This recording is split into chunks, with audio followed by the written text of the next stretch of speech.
পঞ্চগড় সদর উপজেলার পৃথক দুই সীমান্ত দিয়ে বাংলাদেশের নারী শিশুসহ ২৬ জনকে পুশিন করেছে বিএসএফ। সোমবার রাতে পুশিনের ঘটনা ঘটে।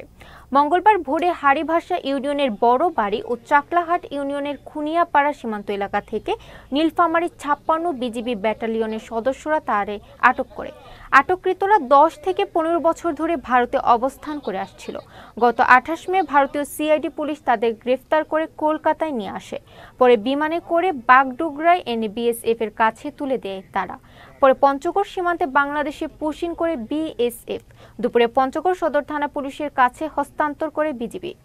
আমাদের সীমান্তবর্তী এলাকা রত্নীবাড়ি বিজিবি বিওপি ক্যাম্প এবং ঘাগড়া বিওপি ক্যাম্প থেকে ভারত থেকে পুশিং করা বাংলাদেশি নাগরিক ২৬ জনকে আমাদের থানায় নিয়ে আসা হয়েছে।